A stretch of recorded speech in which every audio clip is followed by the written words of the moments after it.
J'ai entendu l'histoire d'une femme qui avait un énorme goitre sur le cou et qui était allée à une réunion où ils ont prié pour elle et elle croyait qu'elle avait été guérie. Elle avait entendu la vérité au sujet de laquelle, que par les meurtrissures de Jésus, elle était guérie. Le lendemain matin, elle s'est levée devant toute l'assemblée et a dit « J'ai été guérie, mon goitre est guéri !» Et pourtant, cette chose était toujours là, vous pouviez encore la voir. Mais les gens comprenaient que, tout comme Jésus a maudit le figuier, qu'il a fallu 24 heures avant que ce qu'il ait dit se manifeste physiquement, ils lui ont accordé un peu de grâce et tout le monde a applaudi et pensé « Peut-être que cela va disparaître dans les temps à venir ». Mais elle est revenue l'année suivante et elle avait encore ce gros goitre.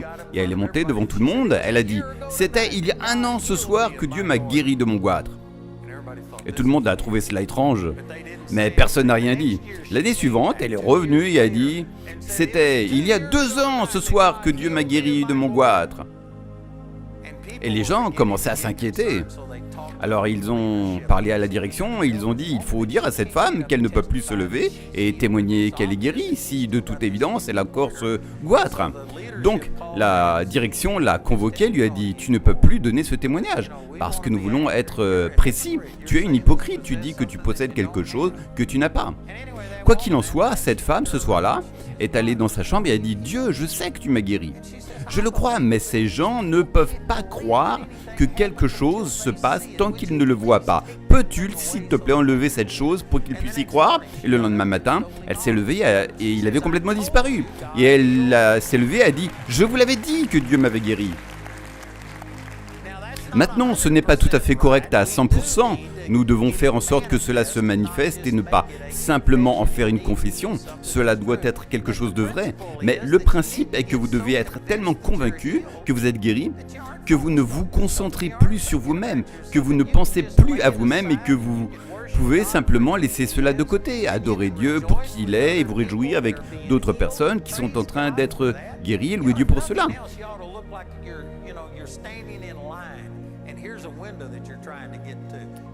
Quand quelqu'un d'autre devant vous est guéri, dans la file de prière, au minimum, vous devriez dire « Loué soit Dieu », ça fait une personne de moins dans la ligne. Amen, je suis plus près du début de la file. Vous devriez vous réjouir avec d'autres personnes et vous pouvez savoir si vous vous êtes vraiment humilié, si vous mettez vraiment Dieu et les autres en premier. Avez-vous déposé vos soucis sur le Seigneur ? Luttez-vous avec cela ? Ne pouvez-vous pas dormir la nuit parce que vous essayez de trouver ce que vous allez devoir faire ? Si vous avez des soucis, c'est un signe évident que vous ne vous êtes pas humilié. Maintenant, vous êtes peut-être en train de progresser, peut-être que la guérison ne se produit pas tout de suite, peut-être que cela va prendre un court laps de temps, mais en fin de compte, lorsque vous aurez vraiment déposé vos soucis sur le Seigneur, vous ne serez plus stressé. Vous ne vous en ferez plus, vous serez capable de vous réjouir, peu importe ce qui se passe dans votre corps. Vous serez capable de louer Dieu. J'ai de bons amis, Darian et Karen Jolie, et Karen est allée à l'étranger pour exercer le ministère. Ils sont ambassadeurs auprès des nations. Si vous avez assisté à l'une de mes réunions, je les ai souvent fait venir pour donner un témoignage. Quoi qu'il en soit, Karen, je ne me souviens plus combien d'années cela fait, mais je sais que ça fait plus d'une décennie. C'est probablement plus proche de 20 ans. Et elle a attrapé une sorte de virus et cela l'a affectée. Elle a eu de terribles douleurs. J'ai passé des heures à prier avec elle à ce sujet. Je ne sais pas exactement où elle en est maintenant parce qu'elle n'en parle pas. Je ne sais pas si elle est encore confrontée à ce genre de choses ou non. Mais je sais que pendant de nombreuses années, Karen a eu des douleurs terribles. Mais vous ne l'auriez jamais su. Beaucoup de gens ici la connaissent. Et je vous garantis que Karen Jolie n'a jamais raté une occasion de servir. De partir en voyage à l'étranger, elle fait des choses, elle met les autres en premier, et je ne sais pas si elle en souffre encore ou non, car elle n'en parle jamais. Mais je sais qu'elle a traversé beaucoup de choses, et pourtant, elle aime Dieu, elle loue Dieu, et elle est heureuse. Et il y a des gens ici, encore une fois, je le dis avec amour, mais vous êtes tellement concentrés sur vous-même que vous ne vous réjouirez de rien ni pour personne. Vous ne louerez Dieu pour rien tant que votre situation ne sera pas réglée.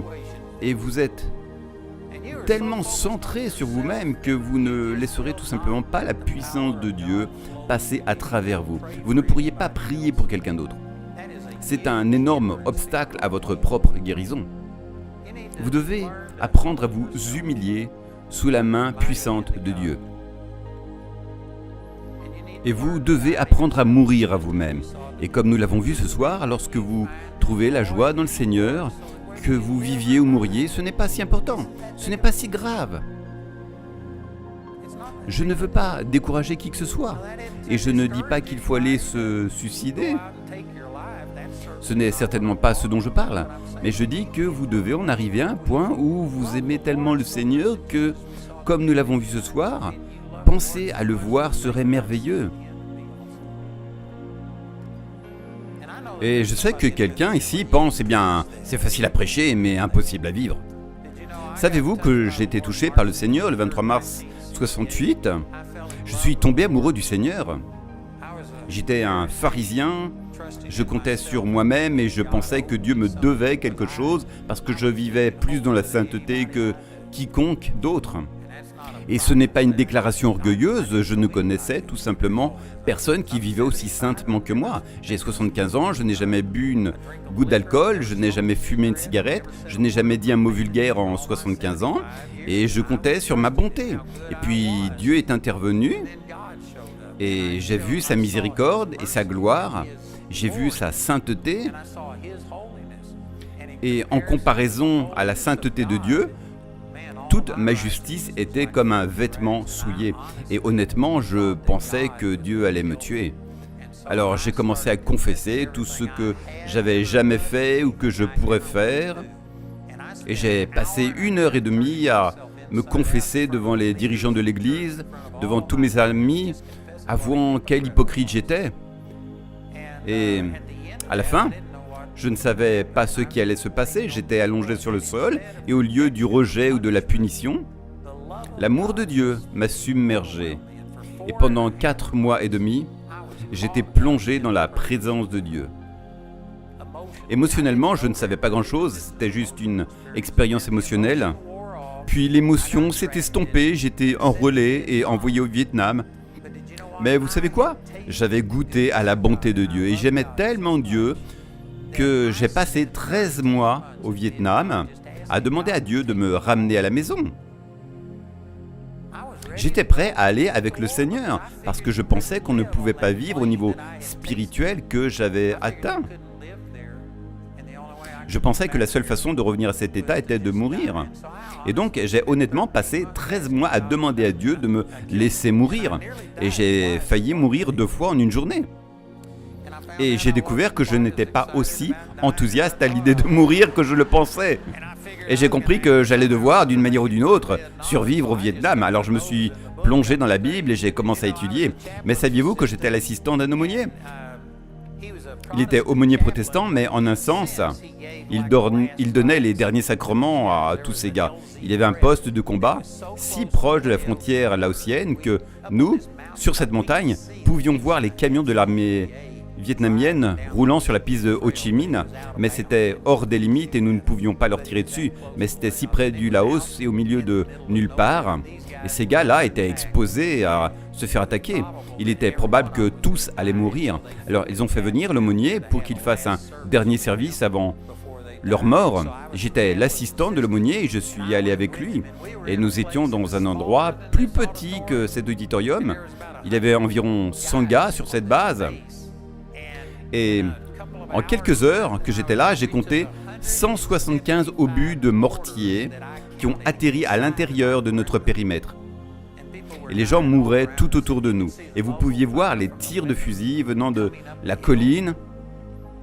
Ils étaient assez loin pour que je ne leur tire pas dessus, mais j'avais mon M16 pointé sur eux, prêt à tirer pour me défendre. De toute façon, j'ai vu que c'était si proche et nous étions en pleine bataille. Quelle aurait été votre réaction ? Vous savez ce que j'ai ressenti ? J'étais tellement excité. Je me disais, Jésus, c'est merveilleux. Je pourrais te voir avant la fin de la journée, aujourd'hui même. Et j'étais empli de l'amour de Dieu et je veux dire, j'étais excité comme jamais en pensant, waouh, c'est extraordinaire, je pourrais être au ciel avant la tombée de la nuit.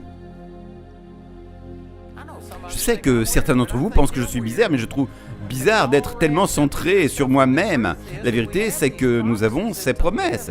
Vivre, c'est Christ, et mourir m'est un gain. Nous avons ces promesses que le ciel sera extraordinaire. Sans plus jamais de douleur ni de chagrin, nous n'allons même pas nous souvenir des choses passées. Nous allons vivre dans un manoir, sur des rues pavées d'or et bien plus encore. Saviez-vous que nous devrions arriver à un point où nous n'avons plus peur de la mort, où nous ne sommes plus tellement concentrés sur nous-mêmes que nous sommes absorbés par tout ce qui nous arrive? Je vous promets que si vous faites cela, vous finirez par laisser la puissance de Dieu couler à travers vous plus efficacement. Vous guérirez plus vite que si vous étiez là, dans le désespoir, la peur et le chagrin, en essayant de gérer ces choses. Nous devons être capables de louer Dieu au-delà de ce que nous ressentons, au-delà de ce que nous voyons. Nous devons le louer pour qui il est, pas seulement pour toutes les choses qu'il fait. Maintenant, je crois à la guérison et je sais que vous êtes venus ici pour être guéris et Dieu veut que chacun de vous soit guéri. Mais il veut aussi que vous arriviez à un point où vous l'aimez, où vous aimez les autres plus que vous-même. C'est ainsi qu'il est. Il est doux et humble de cœur. Et lorsque vous adoptez cette attitude, je vous garantis que cela libère la puissance surnaturelle de Dieu. Laissez-moi dire une dernière chose. Vous ne pouvez pas faire cela par vous-même. J'ai souvent pensé à cela. C'est comme si vous étiez debout dans une flaque de boue, ou si vous essayez de nettoyer vos pieds.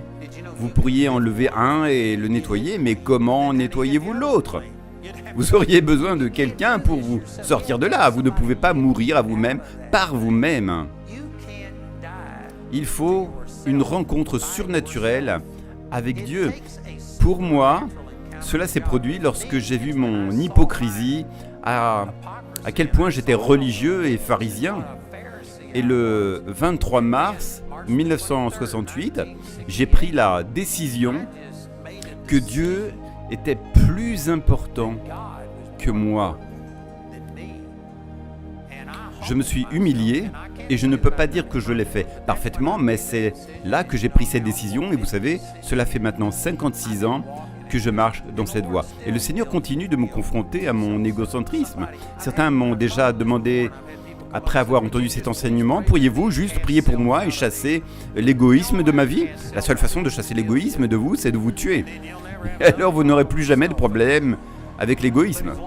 Mais tant que vous êtes dans ce corps, vous avez le choix. Dieu ne vous forcera à rien. Et vous avez l'option de penser totalement à vous-même et de vous concentrer sur vous-même. Mais vous avez aussi l'option, selon Romains 12, verset 1, de vous offrir comme un sacrifice vivant, saint et agréable à Dieu, ce qui est un service raisonnable. Ce n'est pas seulement pour le prédicateur, c'est pour chacun d'entre nous. Jésus est mort pour nous et il veut que nous vivions pour lui. Il veut que nous soyons un sacrifice vivant. Pas un sacrifice mort, ce n'est pas un acte unique, c'est quelque chose que vous devez vivre constamment. J'ai pris cette décision le 23 mars 68, mais le Seigneur continue de travailler en moi. Et je dois encore lutter contre l'égoïsme. Vous n'en viendrez jamais totalement à bout, mais vous pouvez arriver à un point où vous placez Dieu, les autres et ce à quoi Dieu vous a appelé avant vous-même. Et quand vous faites cela, cela déclenche un flux surnaturel. Je peux honnêtement vous dire que l'une des raisons pour lesquelles les bénédictions reposent sur ce ministère est à cause de tout notre leadership. J'aimerais que vous ayez le temps de parler à ces gens. Ils sont là pour glorifier Dieu. Nous sommes ici parce que nous croyons que Dieu nous a donné une opportunité d'aider les autres. J'ai mentionné plus tôt aujourd'hui que Mike et Carrie ont été désignés pour prendre la relève du ministère. Et peu après avoir accepté, ils sont venus me voir, Jamie et moi, et ont dit « Écoutez, ils sont venus voir Jamie et moi et ont dit « Écoutez, si vous trouvez quelqu'un d'autre qui ferait un meilleur travail, si vous changez d'avis, cela ne nous pose aucun problème. » C'est merveilleux. Vous savez ce que c'est? C'est une attitude humble. C'est mettre Dieu et les autres avant soi. Actuellement, nous avons environ 150 millions de dollars d'actifs et nous sommes en train de construire pour $1 milliard de projets supplémentaires. Et ils héritent de tout cela et ils disent « Si vous préférez que quelqu'un d'autre le fasse, c'est parfait. » Vous savez ce que c'est l'humilité? C'est mettre Dieu en premier. Et pourtant, ce serait une erreur pour eux de dire « Nous ne sommes pas dignes et nous ne pouvons pas faire cela. » Ce serait de la fausse modestie, c'est se promouvoir soi-même. En fait, ils se sont élevés au niveau requis, ils ont accepté la responsabilité, ils laissent Dieu les élever, mais ils ne se promeuvent pas eux-mêmes. Il y a une différence entre se promouvoir soi-même et laisser Dieu vous élever. Et lorsque Dieu vous élève, ce serait de l'orgueil de votre part de refuser. Billy Eberhardt a travaillé pour nous pendant 1 an, sans salaire.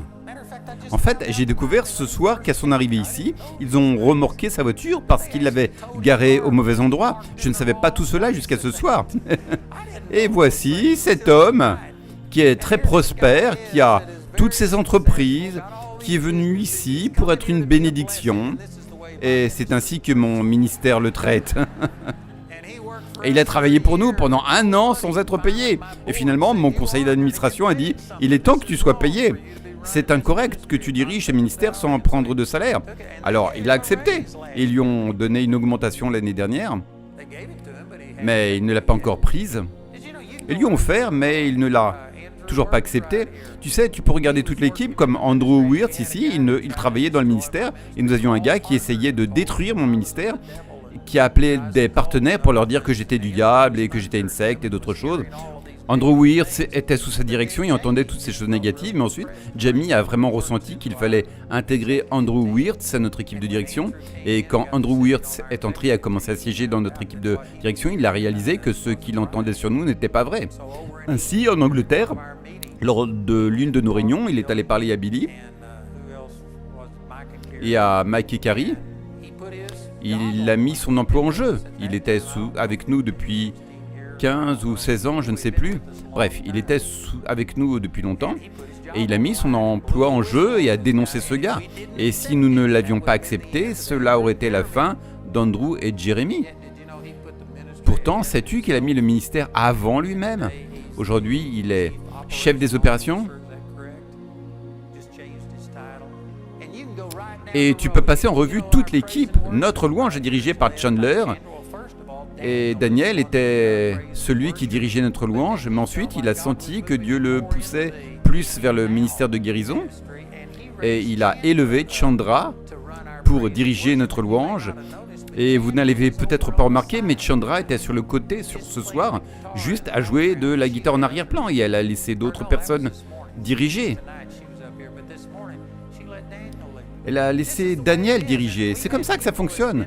Nous avons des gens qui viennent d'autres endroits, d'autres écoles bibliques, et ils disent qu'une des différences ici, c'est que personne n'est ici pour construire son propre royaume. Personne ne se dispute pour être le meilleur conducteur, le meilleur instructeur. Et quand tu as ce genre d'attitude, cela permet à la puissance de Dieu de couler à travers l'humilité. Dieu résiste à l'orgueil.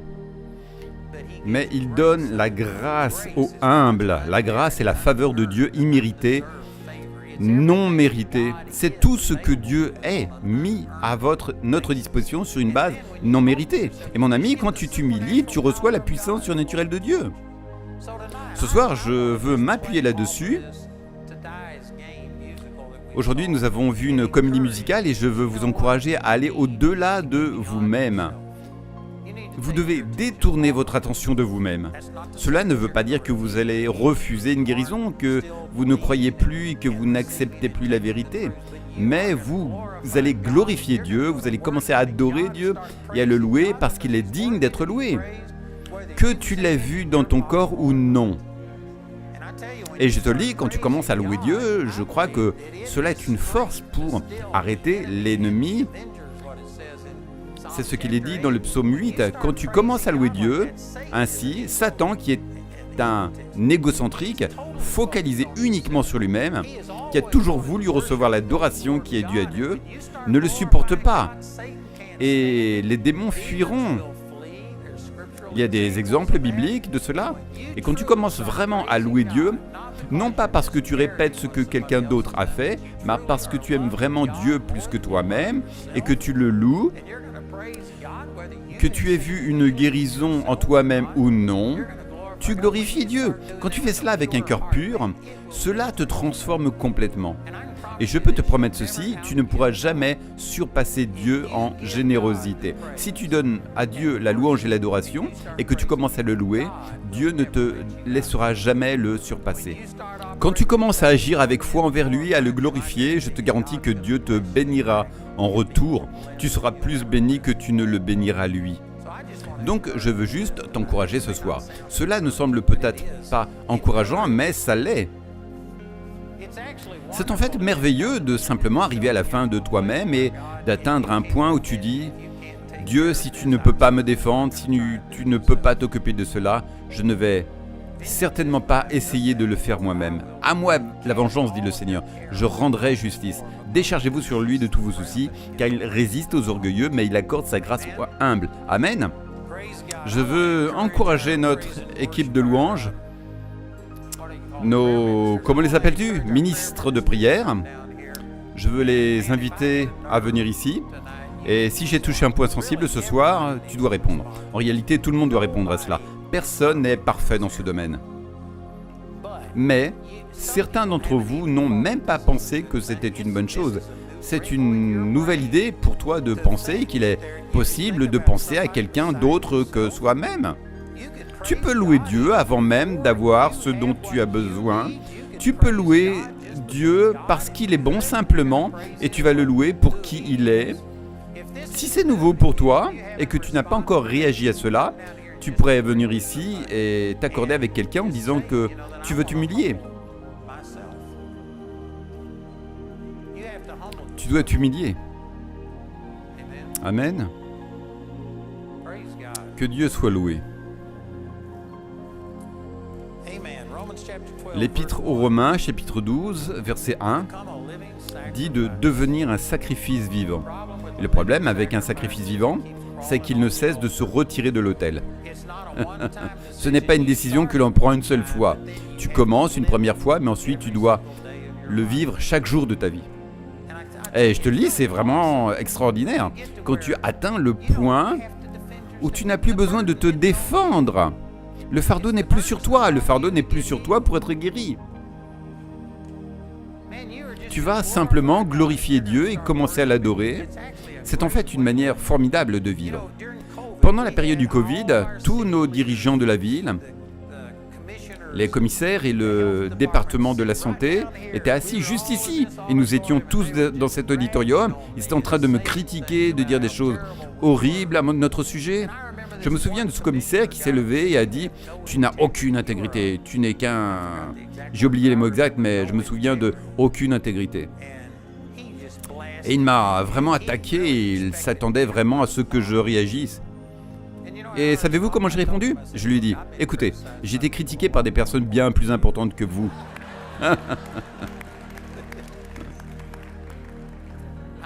Je ne pense pas que ça l'ait béni, mais cela m'a vraiment béni. Vous n'étiez pas là, n'est-ce pas? C'était avant que Romer ne devienne conseiller municipal ici. Mais c'était avant son époque. Mais je te le dis, tu atteins un point où tu te fiches de ce que les gens disent de toi. Une fois, un gars est venu me voir et m'a dit « Tu avais tort sur ce point » et il a commencé à me critiquer et à dire toutes ces choses.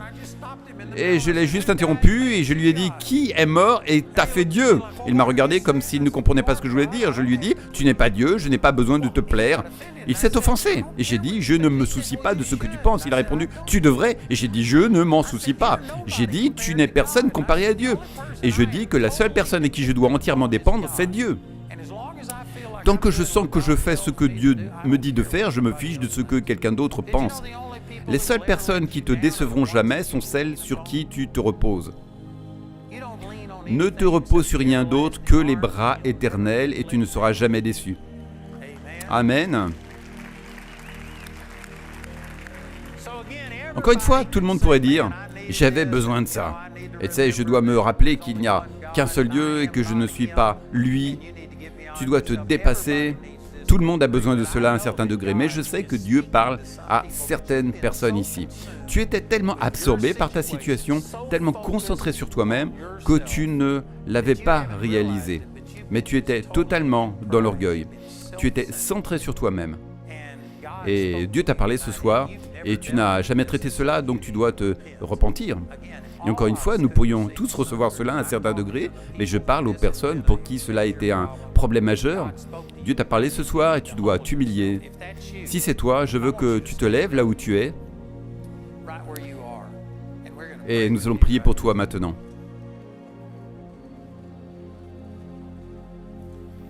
Et certains pourraient dire, tu ne peux pas demander à tout le monde de fermer les yeux pour que ce soit plus facile. Non, je veux que tout le monde ait les yeux ouverts.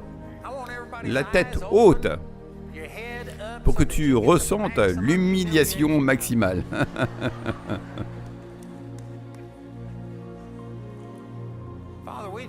Père, nous te remercions. Merci, Père, pour ce que Jésus a fait pour nous. Merci pour toutes ces personnes qui ont sacrifié leur vie et tout ce qu'elles sont pour notre bien. Merci pour les personnes qui ont mis ton royaume au-dessus de leurs propres gains personnels. Nous en bénéficions aujourd'hui. Merci pour ceux qui sont morts pour traduire les Écritures. John Huss, Wycliffe, Luther et tant d'autres. Tyndale. Merci pour ceux qui ont été brûlés sur le bûcher. Et Père, nous voulons simplement te mettre avant nous-mêmes. Et même si nous désirons être guéris et que nous savons que c'est ta volonté pour nous d'être guéris, nous allons te louer même avant de le voir, nous allons te glorifier pour qui tu es. Père, nous allons nous occuper de quelqu'un d'autre avant de recevoir nous-mêmes. Nous détournons notre attention de nous-mêmes et la mettons sur toi. Et ces personnes qui se sont levées, elles sont humiliées. Tu as dit que si nous nous humilions sous la puissante main de Dieu, tu nous élèveras. Et donc, nous nous humilions ici, debout devant nos frères et sœurs. Nous montons sur l'autel et devenons un sacrifice vivant. Nous demandons que le feu de Dieu consume ces sacrifices. Père, détourne notre attention de nous-mêmes, aide-nous à dépasser nos propres besoins et à nous concentrer sur toi et sur les autres. Père, nous nous sommes humiliés et nous croyons que cela se produit, que tu fais ces choses en nous, dans nos émotions. Nous croyons qu'en nous humiliant, nous te remercions que ta puissance va se manifester à travers l'humilité, que ton onction va couler, que des guérisons auront lieu, que des personnes seront libérées. Et donc, Père, nous te remercions pour cela. Nous sommes d'accord et nous recevons cela au nom puissant de Jésus. Amen. Amen. Amen.